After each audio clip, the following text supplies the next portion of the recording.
Alors, travaillons maintenant l'élasticité de la production par rapport aux facteurs de cette production. Alors, premièrement, on va dire que cette élasticité est appelée l'élasticité de l'output par rapport à l'input. L'output, c'est la quantité produite et l'input sont les quantités de facteurs de travail et de capital. Alors, par définition, on va dire que l'élasticité de la production, c'est le coefficient qui exprime la variation de la production consécutive à la variation relative d'un des facteurs de production utilisés.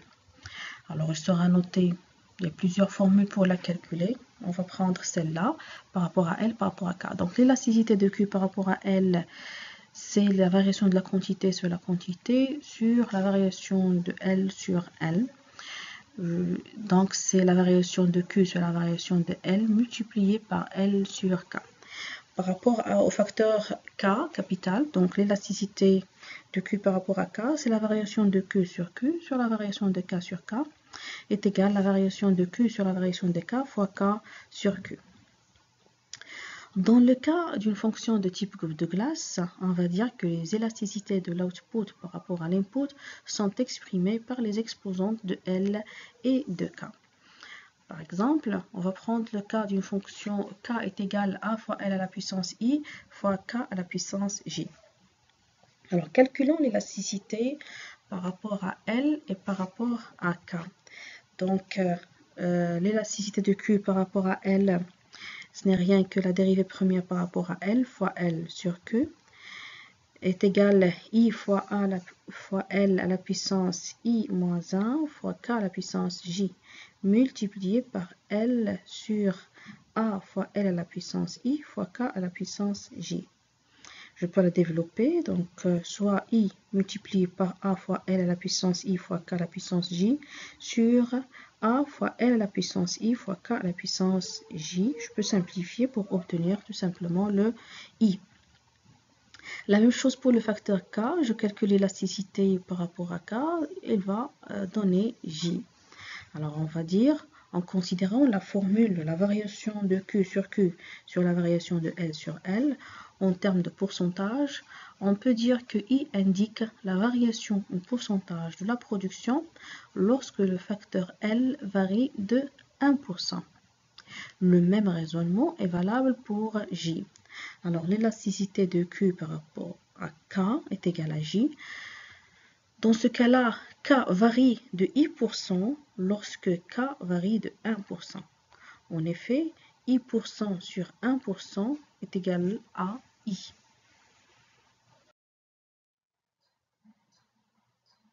Alors, reprenons la question de l'élasticité de substitution technique.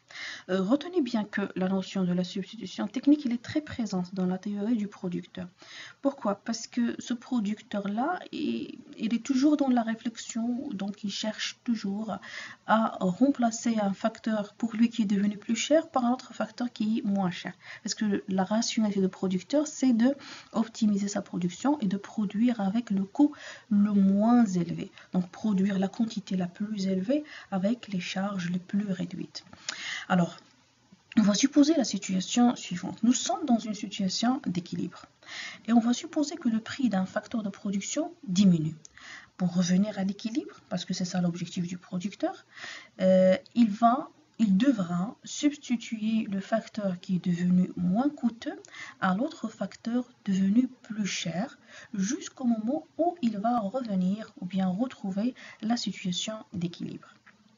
Alors notez bien que l'élasticité de substitution, dans ce cas-là, il mesure le long d'un isochron ou bien d'un isocourt ce degré de substitution d'un facteur K par un autre facteur L lorsque les prix relatifs de ces facteurs varient.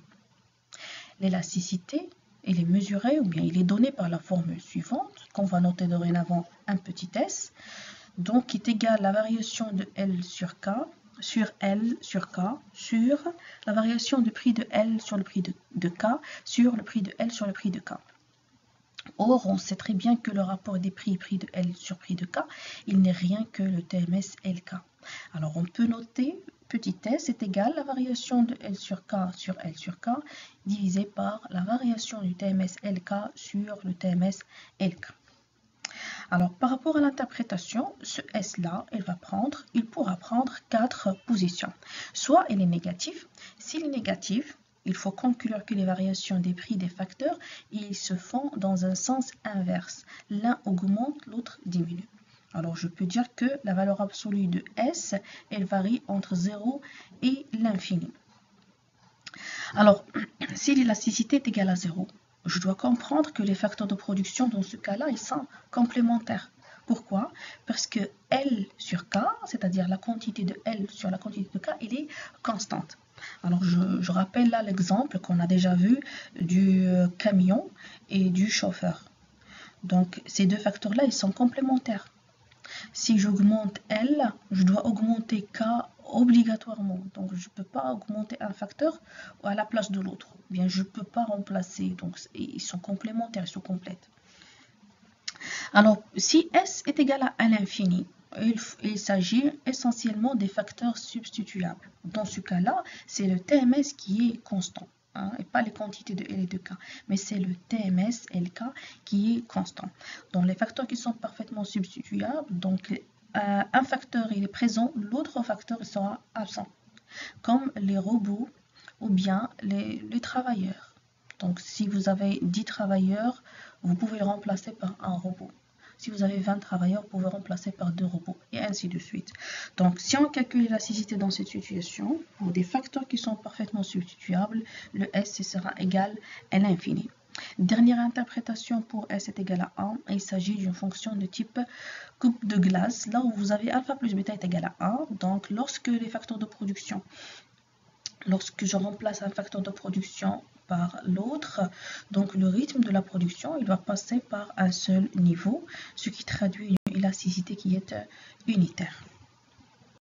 Alors, toujours par rapport à l'interprétation de l'élasticité de substitution, on va dire plus l'élasticité de substitution est élevée, plus le rapport L sur K est sensible à un changement des prix relatifs des facteurs. Cela signifie quoi? Cela signifie que la substituabilité entre les facteurs sera importante. Alors, on va supposer qu'il y a une augmentation relative des salaires, c'est-à-dire augmentation du prix de L. On va savoir quelles sont les différentes possibilités à interpréter. Alors, on a premièrement, si l'élasticité elle est supérieure à 1. Cela veut dire qu'elle va engendrer une baisse de la quantité de travail. Comment est cette baisse? Cette baisse sera plus forte que la hausse du salaire. Par conséquent, la part du salaire global prix de L fois L dans le revenu de l'entreprise, elle va diminuer. Alors, il est évident parce que là, lorsque les salaires ils augmentent, l'entreprise automatiquement elle va penser à licencier. Donc, il ne va pas demander beaucoup de quantité de L. Donc, il va diminuer brusquement la quantité de L d'une façon à un rythme plus rapide que l'augmentation des salaires. Deuxième situation, lorsque S est inférieur à 1, dans ce cas-là, la baisse de la quantité de travail est relativement moins forte que la hausse du salaire. On se retrouve avec une augmentation de salaire supérieure à la diminution de la quantité des ouvriers. Dans ce cas, la part du salaire global dans le revenu de l'entreprise va augmenter. Troisième situation, si S est égal à 1, on se retrouve avec la baisse de la quantité de travail qui est relativement proportionnelle à la hausse du salaire. Et donc, la part du salaire global dans le revenu de l'entreprise, il reste inchangé.